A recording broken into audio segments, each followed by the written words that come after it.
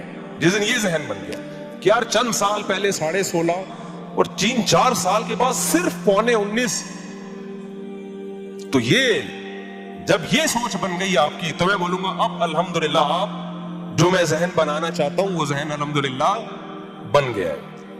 لیکن ابھی بھی زیادہ تر لوگوں کی سمجھ میں نہیں آ رہا ہے کہ کیا. خیر چھوڑو, نہیں آئے سمجھ میں, قیامت کے دن سمجھ میں آ جائے گا انشاءاللہ. اچھا, ہم جلدی سے بات کو سمیٹ کے ختم کرتے ہیں. تو بات یہ چل رہی تھی کہ ہاں, تو میں یہ عرض کر رہا تھا کہ یہ جو ہاتھ پھیلانا ہے نا, یہ بہت بری عادت ہے, بہت بری. اللہ کی عادت ہے, جس نے ایک دفعہ ہاتھ یوں کیا گیا ہمیشہ کے لیے. تو اپنے بچوں کو کل میں نے بٹھا کے تھوڑے سمجھدار ہو رہے ہیں نا, پر نکلنا شروع ہو رہے ہیں, یہ کام نہیں کرنا بھائی, یہ کام نہیں کرنا.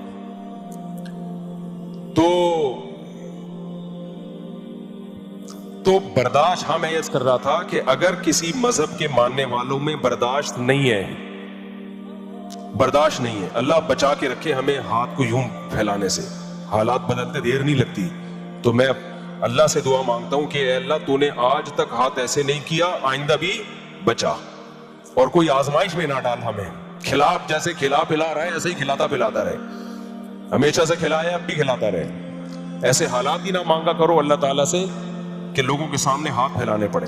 تو میں یہ بتا رہا تھا کہ پوری دنیا میں پاکستانیوں کو بین کیا جا رہا ہے. وجہ کیا ہے؟ بھیک مانگ کے نا. ایک عربی کا واقعہ نہیں, ایک بیٹھا ہوا تھا پاکستانی حرم میں, تو ایک عربی نے آ کے نا اس کو نوٹوں کی گڈی تھمائی. تو وہ پاکستانی غیرت مند تھا, اس نے بولا بھائی میں کیوں مجھے پیسے دے رہا ہے؟ بے غیرت ہوتا تو رکھ کے نکل لیتا. چھوڑو یار, کیا کرنا ہے.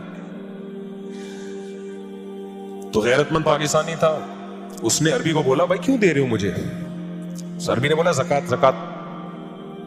اس نے بولا میں زکات کا مستحق نہیں ہوں. پاکستانیوں میں جو سخی لوگ ہیں, بڑے خاندانی, مسجد نبوی میں آپ رمضان میں دسترخوان دیکھو, نام بھی پتہ نہیں ہوتا, بس اتنا پتا ہوتا ہے کسی پاکستانی کا دسترخوان نہیں ہے. تو ایسے غیرت مند بنو بھائی, تمہاری ملک کا نام دنیا میں روشن ہوگا. تو وہ کیا ہے کہ اس پاکستانی کو آ کے دیے, تو پاکستانی نے واپس کر دیے. ریال کی گڈی ویسے بھی بڑی زبردست گڈی ہوتی ہے, تو واپس کر دی. اس عربی نے بولا زکات رکھو. اس نے بولا بھائی میں غریب نہیں ہوں. اس نے کہا کہ نہیں رکھو. بولا بھائی میں غریب نہیں ہوں, میں زکات کیوں لوں یار, تیری زکات ادا نہیں ہوگی. اس نے کہا نہیں رکھو, زکات ہے. شلوار قمیض سے اس عربی نے پہچانا کہ یہ پاکستانی ہے. تو جو دیکھنے والا اس واقعے کو تھا, اس نے مجھے بتایا کہ جب پاکستانی نے بار بار کہا نا کہ میں غریب نہیں ہوں, مجھے کیوں دے رہا ہے؟ تو اس عربی نے بولا کلو پاکستانی غریب مسکین. غریب کو مسکین کہتے ہیں عربی میں. کلو پاکستانی مسکین. تیرے غریب ہونے کے لیے اتنا کافی ہے کہ تو پاکستانی ہے. رکھ. تو یہ پاکستانیوں کا دنیا میں ایک تصور ہے, اور یہ الحمدللہ کچھ ہمارے حکمرانوں نے بنایا, کھا کھا کے ملک کو الحمدللہ کنگال کر دیا. اور کچھ ہمارے پاکستانی بھائی ہیں جو دنیا میں جہاں بھی, مذہبی لوگوں میں تو بہت ہے, میں نے تو امریکہ کینیڈا کے واقعات بتائے آپ کو, اپنے میرے ساتھ جو کچھ ہوا ہے, پتہ ہی نہیں چلتا یہ کمبخت بلا کیوں رہا ہے. مخلص لوگ بھی ہیں اس میں. تو اسلام آپ کو برداشت سکھاتا ہے. برداشت میں یہ کہ لوگوں کے سامنے ہاتھ نہ پھیلاؤ, دینا سیکھو, لینا نہ سیکھو. اسی برداشت میں ہے کم کھانا. جبکہ ہم نے مذہب کو تبدیل کر دیا, مذہبی لوگ آپ کو لڈو کھانے والے, حلوے مانڈے کھانے والے, رسگلے کھانے والے اتنے ملیں گے کہ اب اگر کوئی مولوی بیچارہ میٹھا نہیں کھاتا, لوگ حیران ہوتے ہیں, یار آپ کیسے مولانا صاحب ہو, آپ رسگلہ نہیں کھا رہے. لوگ حیران ہوتے ہیں, بھائی یہ مولانا صاحب ہے, یہ میٹھا ہی نہیں کھا رہے. یہ مولانا صاحب ہے, یہ بکرا نہیں کھا رہے. تو یہ عجیب سا ہو گیا ہے. تو یہ ان لوگوں کا قصور ہے جنہوں نے مذہب کو غلط رخ بنا کے پیش کیا ہے. تو اللہ تعالی ہمیں انسان کا بچہ بنانے کے لیے کہ تمہاری کنٹرولنگ پاور بڑھے, تمہیں اپنے آپ پہ کنٹرول کرنا آئے, تو رمضان میں ایک پریکٹس کرائی جاتی ہے کہ کمبختو کچھ کھانے پہ ہاتھ روکنا سیکھو. لیکن ہم سے بڑا ڈھیٹ اس کائنات میں کوئی پیدا نہیں ہوا. آپ رمضان سے پہلے اپنا وزن کرو اور چاند نظر آنے کے بعد آپ اپنا وزن کرو. آپ اگر رمضان سے پہلے 70 کلو کے تھے تو چاند رات کو 170 کلو کے ہو چکے ہو گئے. آپ سمجھ آ گیا؟ چاند رات کو کتنے ہو چکے ہو گئے؟ 170 کے. کیونکہ جو کیفیت اس وقت چل رہی ہوتی ہے نا ہماری افطاری میں, دسترخوان ہمارے شر سے بچ جائے, یہ بس میں نہیں ہوتا کہ پکوڑوں کے ساتھ ہم پلیٹیں بھی کھا جائیں. میں نے خود رول سموسوں پہ ایک گھر میں لڑائی دیکھی ہے, اچھے خاصے کھاتے پیتے لوگ. آپ کو کیا پتا کس کا تذکرہ ہو رہا ہے؟ شور شرابہ ہوا افطاری کے ٹائم پہ, مار کٹائی ہو رہی ہے. ابے ہوا کیا ہے؟ رول کم پڑ گئے تھے. تو مجھے پتا چلا کہ رول کا بہت بڑا رول ہے سولو صفائی میں. رول کا بہت بڑا, رمضان میں دسترخوان پہ رول کا بہت بڑا رول ہے سب کو جوڑنے میں. اس لیے اتنے رول منگوایا کریں کہ سب کے لیے کم سے کم 2 تو آئیں. سمجھ رہے ہو؟ اگر پیسے نہیں ہے تو پھر منگوائے ہی نہیں. تو بھائی رمضان میں ایک کام کر لو, یہ کام کر لو, کم کھانے کی عادت ڈال دو. کیا کر لو؟ ہاں ایک اہم بات, یہ میڈیکل سائنس کا ٹاپک ہے, یہ میرا ٹاپک ہے نہیں, لیکن کچھ میڈیکل سائنس کی باتیں ایسی ہیں جو متفقن علیہ ہے, یعنی سب ڈاکٹر کہتے ہیں, تو مجھے بیان کرنے میں وہ حرج نہیں ہے. اس کے لیے کوئی راکٹ سائنس نہیں چاہیے. کم کھانے کا مطلب کیا ہے؟ کھانے کی کوالٹی بڑھاؤ, کوانٹٹی نہیں بڑھاؤ. کیا بڑھاؤ کھانے کی؟ بولو کوالٹی. ہم کوانٹٹی کو فوکس کر رہے ہیں, اتنا کھا گیا. صحیح ہے نا؟ یہ اللہ نے بہترین موقع دیا ہے کہ رمضان میں آپ کھانے کی کوانٹٹی کے بجائے کیا بڑھا دیں؟ کوالٹی. گوشت, انڈے, یہ چیزیں کھائیں زیادہ. ڈرائی فروٹ, جو مالدار لوگ ہیں وہ ڈرائی فروٹ کھا سکتے ہیں, گوشت انڈے زیادہ کھا سکتے ہیں. وہ جو غریب لوگ ہیں تو ایسی سستی خوراکیں بھی ہیں جو کوالٹی کے لحاظ سے بہت اچھی ہے. 3 چیزیں کم کریں, روٹی, چاول, اور یہ جو تلے ہوئے آلو ہوتے ہیں نا, تلی ہوئی چیزیں, ان کو کم کریں. جبکہ ہم رمضان میں یہ چیزیں بڑھا دیتے ہیں. تو یہ چیزیں کم کریں. اب ماہرین آج کل انڈوں کے بارے میں کیا کریں؟ آپ 5-6 انڈے بھی کھا لو, کچھ نہیں ہوتا روزانہ. اور انڈا سستی خوراک ہے, غریب آدمی بھی کھا سکتا ہے. انڈے بڑھائیں اپنی خوراک میں, دیسی انڈے مل جائیں تو نور علا نور. ہم نے تو 50 مرغیاں پالی ہوئی ہیں الحمدللہ. تو دیسی انڈے بڑھائیں اپنی, تلے میں نہیں ہو, دیسی انڈے بڑھائیں اپنی. اب یہ تو آپ کو ڈاکٹر پلان بنا کے دے گا کیا کھانا ہے, میں تو آپ کو یہ بتا دیتا ہوں کیا نہیں کھانا ہے. افطاری میں شربت, بولو. دیکھو نبی نے جب موٹاپے کو ناپسند کیا ہے تو ہر وہ چیز جو موٹاپا پیدا کرے نبی اس کو پسند کریں گے یا ناپسند کریں گے؟ آپ کہہ سکتے ہو صاحب یہ شربت وربت یہ آپ کا ٹاپک تھوڑی ہے.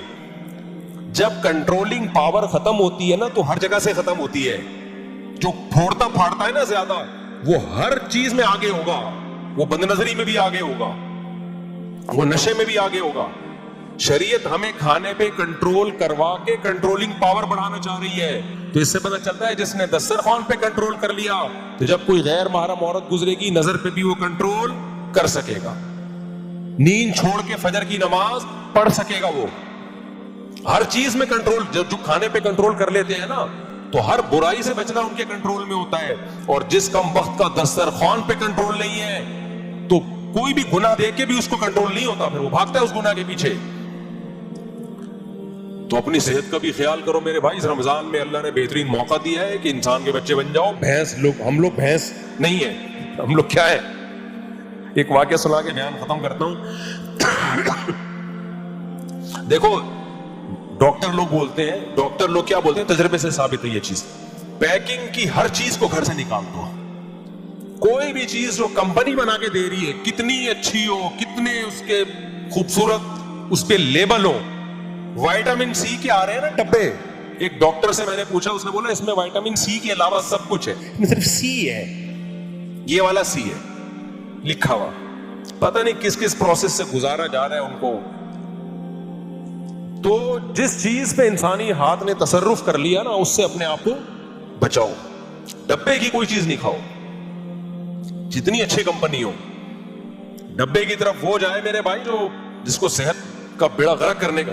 لوگ میں نے دیکھا ہے وہ جہاز میں جب میرے بہت سفر ہوتے ہیں تو وہ لوگ نا ایئر ہوسٹس سے مانگتے ہیں وائٹامن سی, وہ جو ہے نا جوس سنگترے کا وائٹامن سی ہے اس میں, وہ لے آؤ. اس میں وائٹامن سی نہیں ہوتا, ٹھیک ہے. اسے جس پروسیس سے گزارا جاتا ہے, وائٹامن سی اتنی نازک, نرم و نازک چیز ہے کہ وہی ہے کہ وہ ایک کانچ کے جیسے برتن ہوتے ہیں نا, ایک بورے میں لے کے ایک صاحب کانچ کے برتن لے کے جا رہے تھے تو ایک صاحب کو عادت تھی ہر چیز کو ٹھوکر مار کے پوچھتا کہ یہ کیا ہے. تو اس بیچارے نے بورا نیچے رکھا, سیٹھ صاحب نے ٹھوکر مارا کہ اس میں کیا ہے, اس نے کہا ہے نہیں تھا, کانچ کے برتن ہے, ٹھوکر لگایا تو تھا نا, اب تھوڑی ہے. تو وائٹامن سی بھی ایسی چیز ہے کہ ذرا سا کوئی آپ نے ہیٹ دے دی اس کو یا تھوڑا سے کچھ کوئی کیمیکل ڈال دیا تو وائٹامن سی ڈبے پہ جب لکھا تھا اس وقت تھا, ٹھیک ہے نا, اب کیا ہے, اب نہیں ہے. تو وہ مجھے ہنسی آ رہی ہوتی ہے, وائٹامن سی سمجھ کے پی رہا ہے اس کو نا, پیسے بھی خرچ کر رہا ہے, تو گلا اس سے فوراً بیٹھ جاتا ہے, ایسیڈیٹی فوراً شروع. میرے تو گلا بہت سینسیٹیو ہے, میں نے جب کوئی پیکنگ کی چیز ڈبے کی چیز خرید کے پی ہے یا فوراً گلا بیٹھا ہے, فوراً پیٹ میں محسوس ہوا ہے کہ تیزابیت بڑھ گئی ہے. نیچرل چیزیں صبح شام کھاتے پیتے رہو کچھ بھی نہیں ہوتا. یہ آپ دیکھ لو, یہ جو سیب کا مربع ہے نا بازار سے خرید کے کھاؤ, آپ ایک سیب کھاؤ گے آپ کو جلن شروع ہو جائے گی. کل کوئی جاننے والے قبلہ حکیم تھے, انہوں نے میرے لیے سیب کا مربع بھیجا, واہ 3 سیب کھا گیا میں ایک ہی ٹائم. اللہ بچائے, کم کھانے کی باتیں کر رہا ہوں, کچھ ایسا زبردست ہضم ہوئے کیونکہ وہ ایک قابل اعتماد آدمی نے خود بنایا ہے اپنے ہاتھوں سے. تو کمپنی تو اس کو سیو کرنے کے لیے پتہ نہیں کیا کیا ڈال رہی ہے. تو ڈبے کی چیزوں سے اپنے آپ کو اور اپنے بچوں کو بولو بچاؤ. چینی بھی ڈبے کی چیز ہی ہے, سمجھ رہے ہو, چینی بھی کوئی کھانے والی چیز نہیں ہے. شہد کی عادت ڈالو میرے بھائی, شہد کے پیسے نہیں ہے, گڑ کھا لو, گڑ. اور گڑ بھی آج کل کیمیکل والا آ رہا ہے, اس کو بھی جب تک جا کے گنا لے کے خود پکا کے نہیں بناؤ نا یقین نہیں آتا, یا کوئی بہت زیادہ قابل اعتماد ہو. خیر یہ ایک الگ ٹاپک ہے. تو جو چیزیں ہم کھا رہے ہیں وہ صحت کو نقصان پہنچا رہی ہیں, اپنی خوراک کو ٹھیک کرنے کی ضرورت ہے. جب آپ کا کنٹرول ہوگا تو خواہشات میں ہر جگہ آپ کا کنٹرول ہو جائے گا. بس آخری واقعہ سنا کے بیان ختم کرتا ہوں. شاید حضرت مولانا قاسم نانوتوی رحمۃ اللہ علیہ کا واقعہ ہے. یہ میں آپ کو بتا رہا ہوں کہ اسلام کیا چاہتا ہے آپ سے. اسلام کیا چاہتا ہے, اسلام کا مزاج کیا ہے. مولانا قاسم نانوتوی کا کسی ہندو پنڈت سے مقابلہ ہوا, مناظرہ. تو اس ہندو پنڈت نے کہا کہ دیکھو اسلام سچا دین ہے, یہ ہندو مذہب سچا دین ہے, اس کا ایسے پتہ چل جائے گا کہ یہ دیگ رکھی ہوئی ہے نا کھانے کی, میں پوری دیگ کھا لوں گا اور نہیں مروں گا, آپ بھی ایسی ایک دیگ کھا کے بتاؤ. بھائی انسان کے بس میں ہے دیگ کھانا, لیکن وہ ہندو پنڈت نے اس لیے کہا کہ میں پوری دیگ کھا جاؤں گا کہ بس یہ ایک معجزہ ہوگا, یہ اس کی علامت ہوگی کہ پوری دیگ میں نے کھا لی اور پیٹ میں اسپیس اتنی سی ہے, پھر بھی وہ دیگ مختلف کھانچوں میں پہنچ گئی اور میں نہیں مرا. اس کا مطلب بھگوان کس کے ساتھ ہے؟ میرے ساتھ. کہ اتنا بڑا میں نے کارنامہ سر انجام دیا, پوری دیگ کھا گیا اور پھر بھی نہیں مرا, تو یہ معجزہ ہوگا, یہ چمتکار ہوگی, اور یہ اس کی علامت ہوگی کہ یہ بھگوان کس کے ساتھ ہے؟ بولو میرے ساتھ. اور آپ دیکھ کھاؤ, میں گارنٹی سے کہتا ہوں آپ مر جاؤ گے. یہ اس کی علامت ہوگی کہ بھگوان آپ کا ساتھ نہیں دے رہا. اب مولانا قاسم نانوتوی تھے غالباً, یا کوئی اور بزرگ تھے میرا خیال ہے, نام ذہن سے کسی نے نیٹ پہ لکھ کے بتایا بھی تھا, پھر میں بھول گیا. اب وہ بیٹھ گئے بیچارے سر جھکا کے نا, لوگوں نے تالیاں بجانا شروع کر دی. یہ تو ہار گئے بھائی, ان کے بس کا نہیں ہے. اس کا مطلب بھگوان کس کے ساتھ ہے؟ ان کے ساتھ ہے, ان کے بس میں نہیں ہے بھائی, یہ نہیں.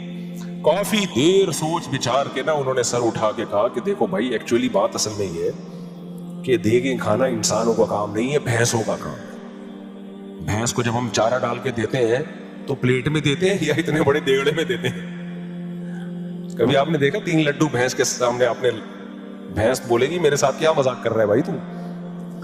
تو یہ جو اتنی بڑی بڑی دیگیں کھانا یہ بھینسوں کا کام ہے, یہ انسانوں کا کام نہیں ہے.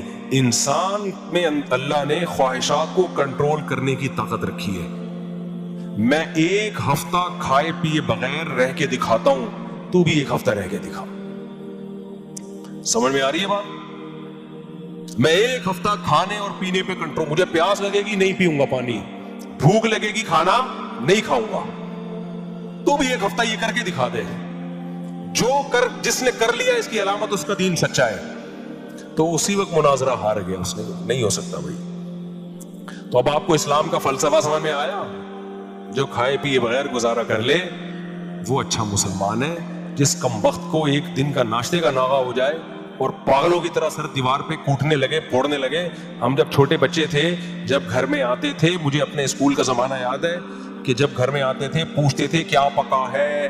اگر ہماری اماں نے کہہ دیا نا ابھی پکنے میں آدھا گھنٹہ باقی ہے, کھانا پک رہا ہے آدھا گھنٹہ, میں پلیٹیں اٹھا اٹھا کے پڑوسیوں کے یہاں پھینکتا تھا. سمجھ رہے؟ اور ایسے دروازہ نہیں یوں پکڑتا تھا, دوڑ کر کے مارا, دروازہ یوں لے کر گئے. بڑا زبردست طریقہ ہے یہ. دروازہ کھولا, لکڑی کا دروازہ, پھر دوڑ کر کے مارا اس کو, اس سے ایک آواز آتی تھی. یہ ہمارے احتجاج کا طریقہ ہوتا تھا, پلیٹ اٹھا کے دیوار پہ مار رہے ہیں, دوڑ دوڑ. تو بچوں پہ یہ چیزیں سوٹ کرتی ہیں. بچپنا تھا نا, کیا خیال ہے بچے اس طرح کی ضد کریں, کھانا نہیں ملا جوتے اٹھا اٹھا کے مار رہے ہیں. وہ الگ بات ہے کہ پھر ہر ایکشن کا ری ایکشن ہوتا ہے.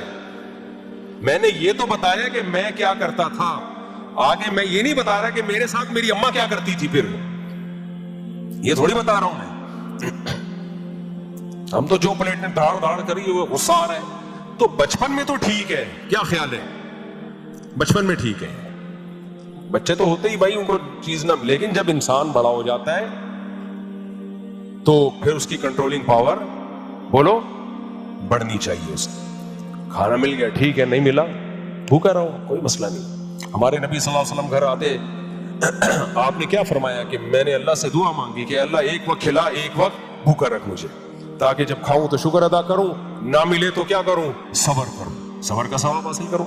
ہم تو اللہ سے دعا مانگتے ہیں اللہ تیرے نبی کا حوصلہ تو بہت بلند تھا, ہمیں صبر والی زندگی نہیں, ہمیں تو خوشیوں والی زندگی چاہیے. ہمارا تو حوصلہ صبر کا نہیں ہے. میں بھی بیان کر رہا ہوں, لیکن ہو سکتا ہے مجھے ایک وقت کا کھانا نہ ملے, تو ہو سکتا ہے یہ سارے بیان میرے دھرے کے دھرے وہیں رہ جائیں اور میں دوبارہ وہی ایکشن شروع کر دوں, پلیٹیں اٹھا اٹھا کے مارنا. تو لیکن اللہ سے ہمیں شکر مانگنا چاہیے. اگر کوئی آزمائش آ جائے تو بریکیں فیل نہیں ہونی چاہیے, مرے گا نہیں بغیر کھائے، اتنی جلدی مرتا نہیں ہے. کھا کے مرنا آسان ہے، بھوکا رہ کے مرنا بہت مشکل کام ہے، بہت مشکل. اللہ ہمیں سمجھنے کی عمل کی توفیق عطا فرمائے. اچھا بھائی، کسی کو پیشاب کے قطروں کی بیماری لیکن بہت کم درجے کی، یعنی پیشاب کرنے کے 5 یا 10 منٹ کے بعد ایک قطرہ آتا ہو، تو کیا ایسا شخص امامت کرا سکتا ہے؟ نہیں کرا سکتا جب تک پاکی حاصل نہیں کرے گا. تو ایسے شخص کو چاہیے کہ وضو کرنے سے آدھا گھنٹہ پہلے پیشاب کر لے، تاکہ جتنے قطرے آنے وہ آدھا گھنٹے تک نکل جائیں. اس کے بعد وضو کرنے سے پہلے کیا کرے وہ، اگر وہ قطرے زیادہ نکلے تو وہ جگہ دھو لے. ایک آدھ قطرہ نکلا ہو تو جگہ دھونا بھی ضروری نہیں ہے. اور زیادہ قطرے نکل گئے تو دھوئے کیسے؟ اندازے سے دھو لے کہ بھئی یہاں ہو سکتا ہے یہاں لگاؤ، تو اتنا حصہ پانی میں دھو لے بس ہلکا سا.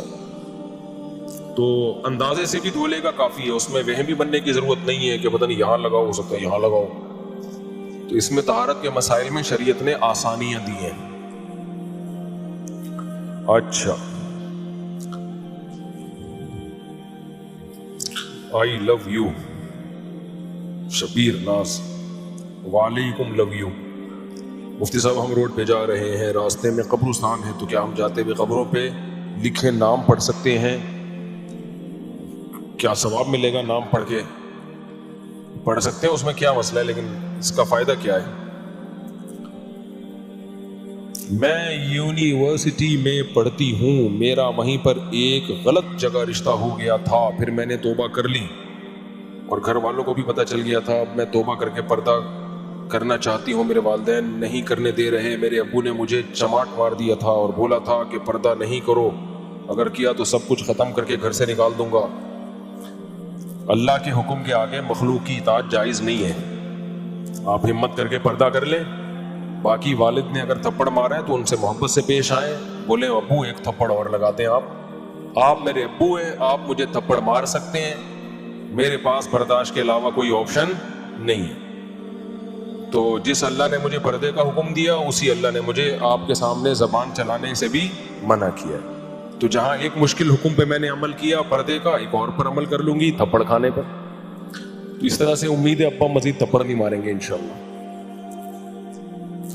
مفتی صاحب آپ سے یہ گزارش ہے، میرے لیے دعا کریں. میں جاب لیس ہوں اور میری شادی کی عمر ہے اور مجھے کئی لڑکے نہیں ملی، گھر والے لڑکی نہیں ملی، گھر والے ڈھونڈ رہے ہیں.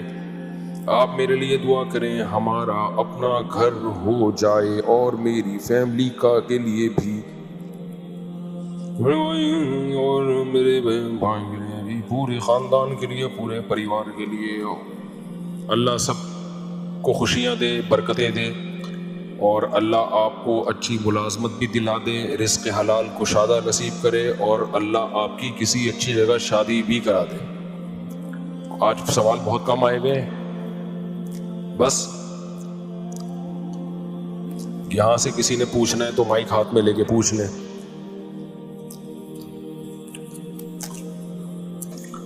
مفتی صاحب آپ سے ملاقات کرنی ہے ہم. ہاں پتہ نہیں کیا لکھا ہوا ہے، پہلے ہی وہ کیا لکھا ہوا ہے، پڑھ کے سناؤ، مجھے سمجھ میں نہیں آتا، آپ کو بھی سمجھ میں نہیں آتا. بھائی کوئی سوال پوچھنا ہے تو یہیں سے پوچھ لیں. ہاں بھائی پوچھو. وہ بھائی آ رہا ہے، سوال پوچھنے آ رہے ہیں. آجو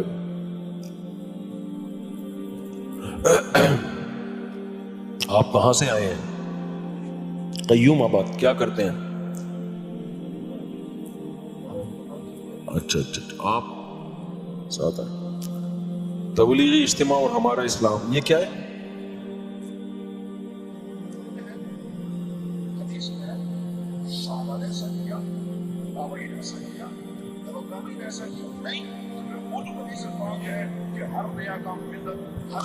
یہ پرانا اشکال ہے.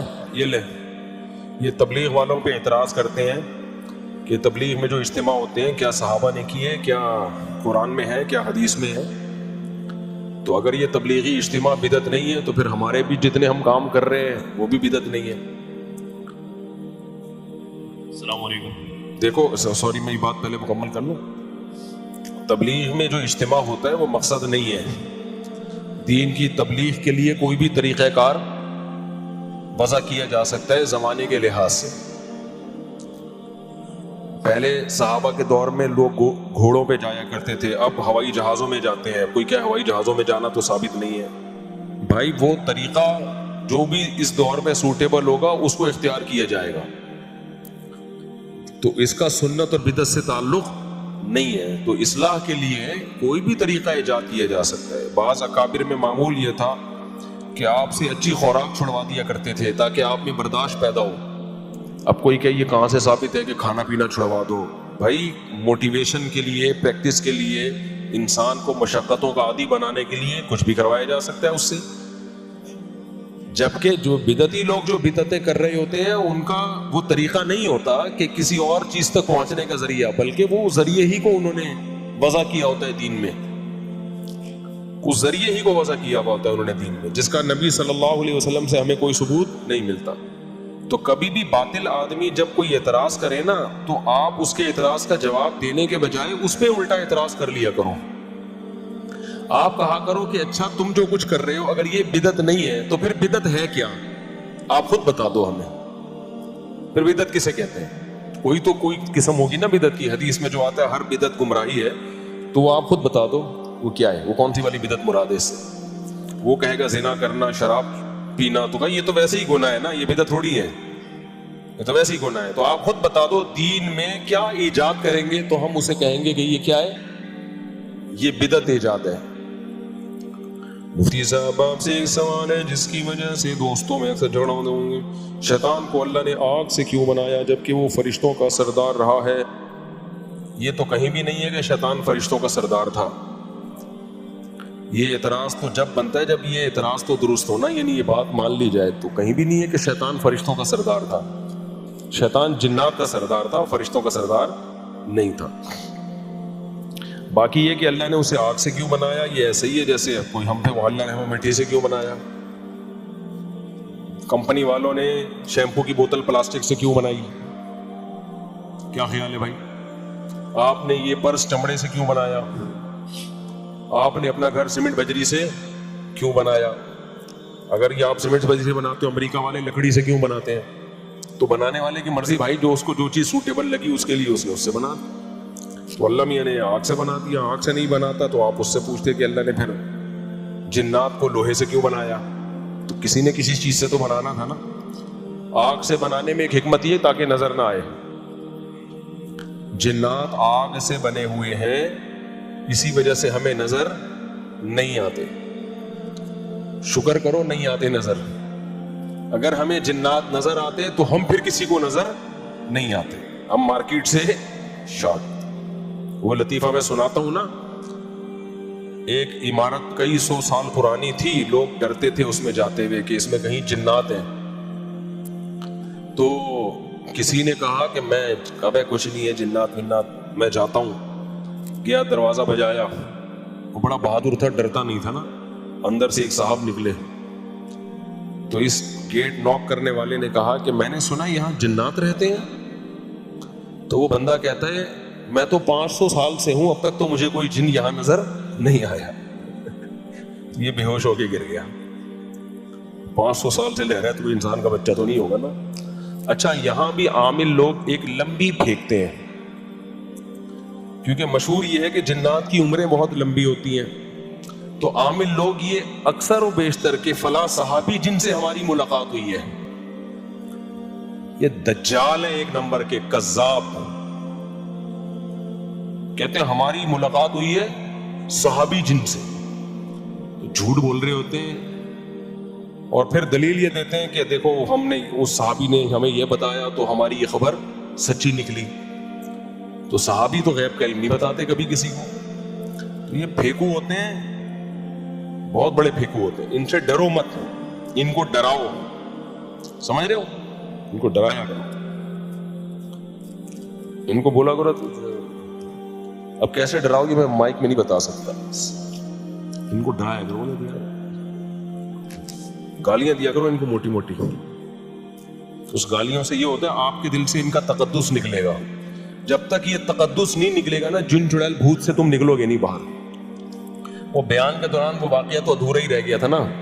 میں جب یہ کہہ رہا تھا نا یہ مذہبی لوگ کے بارے میں کہ ان میں برداشت نہیں ہے، لوگوں میں ہم نے مشہور کیا ہوا ہے، تو وہ جو میرے خلاف فتوے دیتا ہے نا عورتوں کا بنیاد سونگنے والا، تو میں نے کچھ لڑکوں کو بھیجا کہ یار جا کے اس کی ریکارڈنگ کرو، اس کے خلاف ہم FIR کاٹتے ہیں، لوگوں کو قتل کی دھمکیاں دے رہے ہیں. تو ہمارے جب لڑکے گئے تو وہ کہہ رہے ہیں اتنا چیخ چیخ کے بیان کر رہا تھا کہ کان پھٹ رہے تھے، کان پھٹ رہے تھے. تو میں نے کہا وہاں محلے والے کیسے سنتے ہیں؟ باقی محلے والے بھی بیچارے مجبور ہوتے ہیں کہ بھائی آرام سے بات کر لو، چیخنے کی کیا ضرورت. اچھا میرے بھائی مفتی صاحب، آپ ایک سوال ہے جس کی وجہ سے دوستوں میں اکثر جھگڑا ہوتا ہے، یہ تو ہو گیا. ہاں ہم ظہر کی 4 رکعت سنت پڑھتے ہیں تو نیت کرتے وقت سنت ہی کہتے ہیں، اور نیت کہتے ہیں نبی کے قول و فعل اور تقریر کو. نیت اس کو تو نہیں کہتے، سنت سوری، تو سنت کی نہیں، اور سنت کہتے ہیں نبی کے قول فعل تقریر کو. تو حضرت میرا سوال یہ ہے کہ آپ صلی اللہ علیہ وسلم خود نیت کرتے وقت کیا فرماتے تھے، کیا کرتے تھے؟ کیا وہ بھی سنت ہی کہتے تھے یا کوئی اور لفظ بولتے تھے؟ یہ جو نیت کے بارے میں ہم لوگوں نے اتنا تکلف کیا ہوا ہے نا، 4 سنت اور 2 سنت 2 نفل، اس تکلف کی بالکل ضرورت نہیں ہے. نیت کا فلسفہ کیا ہے یہ سمجھو. نیت کا فلسفہ کیا ہے؟ نیت کا فلسفہ یہ ہے تمییز العادہ عن العبادہ، پھر تمییز جنس العبادہ عن عبادت آخر. عادت اور عبادت کو ایک دوسرے سے جدا کرنا. یہ فلسفہ نیت کا سمجھ میں آ گیا نا تو مسئلہ حل ہو جائے گا. مثال کے طور پر آدمی بعض دفعہ ویسے بھی قبلے کی طرف رخ کر کے کھڑا ہوتا ہے، بعض دفعہ ویسے بھی ہاتھ باندھ کے کھڑا ہوا ہوتا ہے، تو یہ تو عادتاً ہوتا ہے نا. تو یہ فرق کرنا کہ یہ میں بطور عادت کے نہیں بلکہ نماز کی عبادت کے طور پر میں کھڑا ہوا ہوں، اس کے لیے نیت کرنی پڑے گی کہ یہ نماز والا کھڑا ہونا ہے، یہ وہی نہیں کھڑا ہوا میں. یہ نیت کے بغیر ممکن نہیں ہے. تو اس لیے اتنی نیت ضروری ہے کہ میں نماز پڑھ رہا ہوں. آئی بات سمجھ میں؟ پھر نمازیں بھی بہت ساری سیم ہوتی ہیں، ایک جیسی ہوتی ہیں. مثال کے طور پر ظہر کی 4 سنت بھی 4 ہے اور ظہر کے 4 فرض بھی کیا ہیں؟ 4 ہیں. تو اتنی نیت کہ یہ فرض ہیں، فرض کے علاوہ نماز نہیں ہے، تو یہ نیت بھی کیا ہے؟ ضروری، ورنہ اس کے بغیر پتہ کیسے چلے گا کہ آپ نے پڑھا کیا ہے. تو یہ نیت آپ نے کر لی کہ بھائی یہ فرض ہے بس. اب اس میں 4 کی نیت ضروری نہیں ہے. وجہ اس کی یہ کہ اس کے تکلف کی آپ کو ضرورت ہی نہیں ہے، یہ اللہ کی طرف سے 4 ہی ہے. تو آپ کے نیت کرنے نہ کرنے سے کوئی فرق نہیں پڑتا. اگر آپ نے یہ نیت کی کہ میں ظہر کی نماز پڑھ رہا ہوں 1 رکعت، اللہ اکبر کہہ کے نیت باندھ لی تو بھی نماز ہو جائے گی. کیونکہ جہاں شریعت نے خود سے تعیین کر دی ہے تو وہاں آپ کی تعیین باطل ہے. تبھی رمضان میں اگر کوئی نفل روزے کی نیت کرتا ہے تو بھی روزہ ہو جائے گا. سمجھ رہے ہو؟ اس لیے کہ شریعت نے وہ فرض کے لیے بنایا ہے، تو اس میں کسی دوسرے روزے کا احتمال ہی نہیں ہے. تو اب رمضان میں یہ نیت کہ میں رمضان کے روزے کی نیت کر رہا ہوں، یہ تکلف ہے. آپ نفل کی نیت کرو، آپ جو مرضی نیت کرو، رمضان کا روزہ ہی ہوگا. ہاں روزے کی نیت ضروری ہے، اس لیے کہ بعض دفعہ رمضان میں ویسے بھی آدمی نہیں کھا رہا ہوتا. بیٹھ جائیں بھائی آپ صبح اٹھے، آپ کی روزہ ہی نہیں رکھنا، آپ بھوکے ہو، آپ نے کہا کہ چلو 11-12 بجے ناشتہ کروں گا میں. تو اس لیے نیت ضروری ہے تاکہ پتہ چل جائے عادت، یعنی آپ جو نارمل روٹین میں جو نہیں کھاتے یہ وہ والا نہیں کھانا ہے یا عبادت کی نیت سے نہیں کھا رہے آپ. یہ نیت کے بغیر فرق ہو نہیں سکتا. تو رمضان میں آپ کو یہ نیت کرنی پڑے گی میرا روزہ ہے، یعنی میں جو میں نہیں کھا رہا یہ روزے کی وجہ سے نہیں کھا رہا. تو صبح ایک دفعہ یہ نیت کر لیں بس کافی ہے. اس میں یہ نیت کہ رمضان کا ہے، شوال کا ہے، کون سا ہے، یہ ضروری، یہ اللہ نے متعین کر دیا ہے کہ رمضان کا روزہ ہے. تو صرف نفس روزے کی نیت یہ کافی ہے، الگ سے رمضان کے روزے کی نیت ضروری نہیں ہے. تو فرض نماز میں 4 رکعت یا 2 رکعت کی نیت ضروری نہیں ہے، اتنی کہ فرض پڑھ رہا ہوں بس.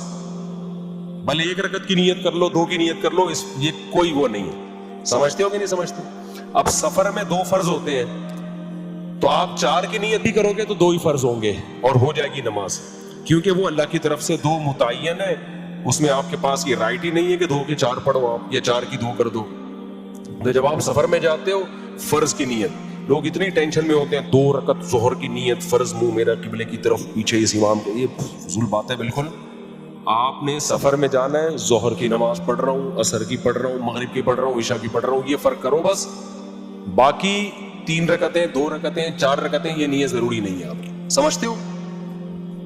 سنتوں میں کیا ہے کہ سنتوں میں ظہر سے پہلے 4 سنت ہوتی ہیں، تو بس اتنی نیت کہ نماز پڑھ رہا ہوں میں مطلق سر، ظہر سے پہلے نماز فرض نہیں پڑھ رہا میں فرض نہیں پڑھ رہا، تو وہ خود بخود سنت ہی ہے، وہ 4 سنت جو پڑھتے ہیں ہم۔ مغرب کے بعد 2 سنتیں ہوتی ہیں تو بس فرض نہیں پڑھ رہا، تو وہ خود بخود کیا ہو جائیں گی؟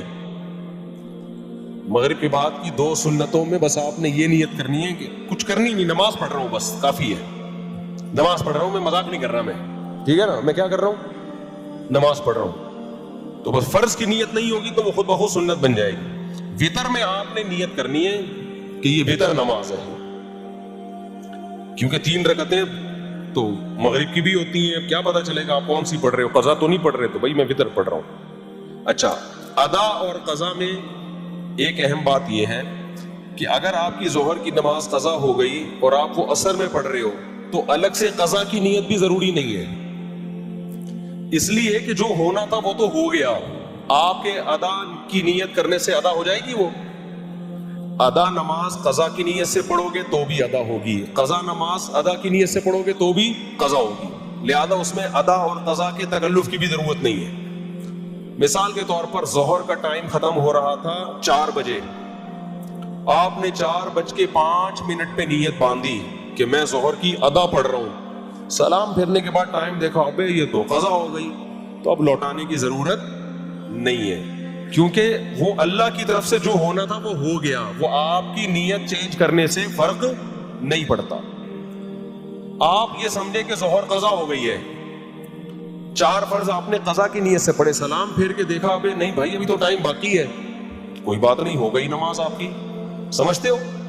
وجہ کیا ہے کہ بھائی وہ اللہ کی طرف سے قضا ہوئی نہیں تھی، وہ تو ادا تھی، تو آپ 100 دفعہ قضا کی نیت کرتے رہو، آپ کے ذمہ صرف یہ تھا کہ یہ فیصلہ کر لو کہ فرض پڑھ رہے ہو یا سنتیں پڑھ رہے ہو، تو آپ نے وہ جب متعین کر دیا کہ ظہر کے فرض پڑھ رہا ہوں تو بس کافی ہے، اب وہ ادا ہے یا قضا ہے وہ کس کی طرف سے ہے؟ اللہ کی طرف سے۔ تو نیت اتنا مشکل گاڑا مسئلہ نہیں ہے جتنا لوگوں نے بنا لیا ہے، اور یہ کہ قبلے کی طرف میرا منہ کسی اور طرف ہوگا تو نماز ہوگی نہیں، منہ کا ہونا کدھر ضروری ہے، تو ویسے یہ اس میں یہ نیت ضروری نہیں ہے۔ ہاں، جماعت کی نماز اور انفرادی نماز میں بھی فرق ہوتا ہے، جماعت کی نماز کے احکام الگ ہوتے ہیں، انفرادی نماز کے احکام الگ ہوتے ہیں، تو اس لیے جماعت سے اگر پڑھ رہے ہو تو جماعت کی نیت کرنی پڑے گی، لیکن وہ ہوتی ہے آلریڈی پہلے سے، جب صف میں آ کے کھڑے ہوئے ہو یوں کر کے نیت باندھ رہے ہو تو کیا کرنے آئے ہو، یہاں پہ اکیلے پڑھنی تھی تو وہیں پڑھ لیتا نا وضو خانے میں، تو اس لیے اس میں بھی زیادہ ٹینشن لینے کی ضرورت نہیں ہے۔ تو نیت کا مسئلے کو لوگوں نے بہت زیادہ پیچیدہ بنا دیا، گھنٹوں گھنٹوں نیتیں یاد کر رہے ہوتے ہیں بیٹھ کے، اتنی مشکل نماز نہیں ہے جتنی مشکل نیت ہے۔ الٹا کام کرنے سے پہلے کوئی نیت نہیں کریں گے، میں نیت کرتا ہوں گٹکا کھانے کی، وہ کھائے چلے جا رہے ہیں، میں نیت کرتا ہوں سگریٹ پینے کی، پیے چلے جا رہے ہیں، اچھا کام ہوگا تو آدھا گھنٹہ نیت میں برباد کر دے گا، کبھی کام ہی نہیں ہو پاتا۔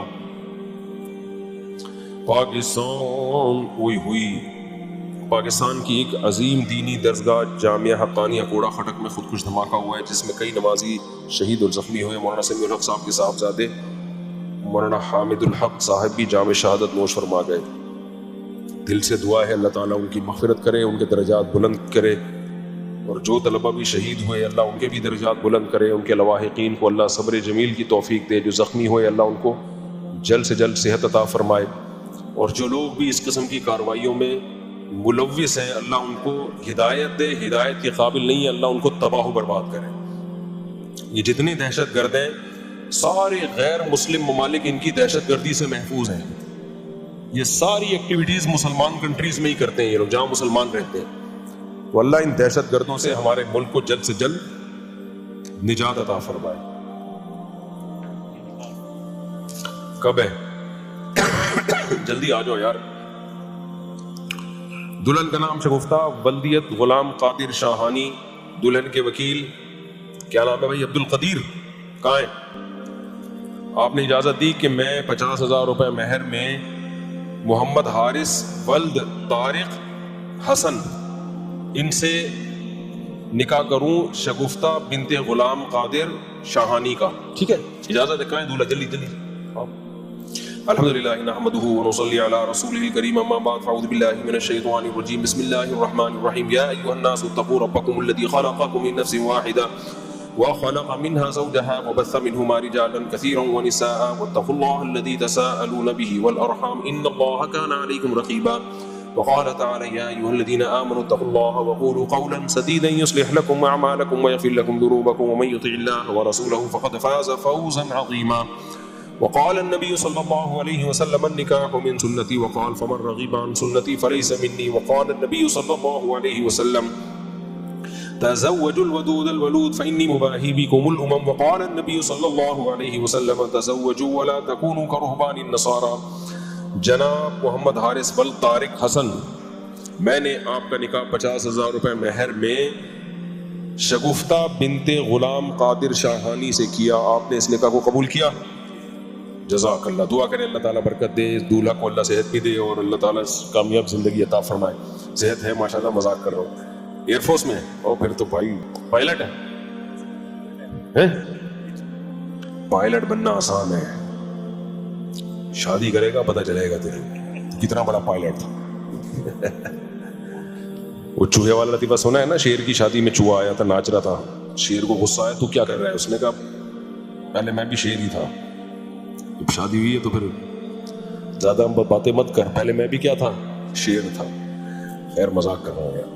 الحمدللہ رب العالمین والعاقبۃ للمتقین والصلاۃ والسلام علی رسول الکریم وعلی آلہ وصحبہ اجمعین. اے اللہ اس نکاح کو اپنے دربار میں قبول فرما. اس نکاح کی برکتیں میاں بیوی کو تادم حیات کامل طور پہ نصیب فرما. آپس کے اختلاف و انتشار سے، لڑائی جھگڑوں سے، ہر قسم کی شر فساد سے اللہ ان دونوں کی ہمیشہ کے لیے حفاظت فرما. اے اللہ اس نکاح کو دونوں کے خاندانوں میں جوڑ کا، محبتوں کا ذریعہ بنا. ہر طرح کی برکتیں نصیب فرما، ہر طرح کی بے برکتیوں سے اللہ ان کی حفاظت فرما. ربنا آتنا فی الدنیا حسنۃ وفی الآخرۃ حسنۃ وقنا عذاب النار. صلی اللہ تعالی علی خیر خلقہ محمد وعلی آلہ وصحبہ اجمعین. اللہ تعالیٰ بہت مبارک کرے. کوئی آخری سوال رہ گیا ہو تو بس کہنے، پھر چلتے ہیں چھٹی. بیٹھ کے پوچھ لو. جی السلام علیکم مفتی صاحب. یہ جو ہم ڈفرینٹ قسم کی جو برانڈس کی پرفیوم یوز کر رہے ہیں، کیا برانڈس کے پرفیوم یوز کر رہے ہوتے ہیں، ہاں، تو یہ ہمیں اس پہ لکھا ہوا بھی ہوتا کہ الکوہولک ہے یا نہیں ہے، تو کیا اس میں نماز پھر ہماری؟ ہاں، الکوہولک پرفیوم کا استعمال جائز ہے، اس میں نماز ہو جاتی ہے. الکوہل ناپاک چیز نہیں ہے. ہاں ہو جائے. ہاں تراویح کے بعد ہمارے جو درس قرآن میں ہم پڑھتے ہیں وہ بھی دہرایا جائے گا انشاءاللہ. لیکچر ہوں گے اس کے. جی السلام علیکم. وعلیکم السلام. سر وہ بیعت کے بارے میں پوچھنا تھا سر. اب جی اچھا بیعت کا سر پوچھنا تھا. بینک بیعت ابھی میں نے شروع نہیں کی ہے بیعت کو. نہیں آپ کے؟ ہاں میں نہیں کرتا آج کل. اچھا جب کریں گے تو بتا دیں گے انشاءاللہ. ٹھیک ہے، شکریہ. ہاں جی وہ کچھ پوچھ رہے کافی دیر سے. او بھائی السلام علیکم. وعلیکم السلام. صاحب میرا سوال یہ ہے، میں پچھلے سال فار ایگزامپل 29 رمضان کو صاحب نصاب ہوا اور اس سال 29 رمضان کو مجھے زکوٰۃ دینی ہے. اب ایک سال پورا ہونے پہ مال کی زکوٰۃ دینی ہوتی ہے. اب 25 رمضان کو فار ایگزامپل میرے پاس ایک اماؤنٹ آ جاتی ہے، تو کیا میں اس میں بھی پورا ایک سال گزرواؤں گا یا اس کو شامل اس کو بھی دیں گے؟ 29 رمضان کو آپ زکوٰۃ نکالتے ہیں، اگر 28 کو بھی اماؤنٹ آ گئی نا اور 29 تک رہی تو اس پوری اماؤنٹ پہ دینی پڑے گی. اور اگر 29 سے پہلے ایک دن پہلے خرچ ہو گئی تو 29 کو نہیں دینی پڑے گی اس پہ. السلام علیکم. وعلیکم السلام. مفتی صاحب میں ایک ایسے ادارے میں جاب کرتا ہوں کہ جہاں پر مجھے رمضان المبارک میں تراویح پڑھانے کے لیے چھٹی چاہیے ہوتی ہے، کیونکہ جاب کی ٹائمنگ بہت لمبی ہے. تو چھٹی بغیر رشوت کے ملتی نہیں ہے. تو میں اگر رشوت نہیں دیتا تو چھٹی نہیں ملتی، اور اگر رشوت دے کے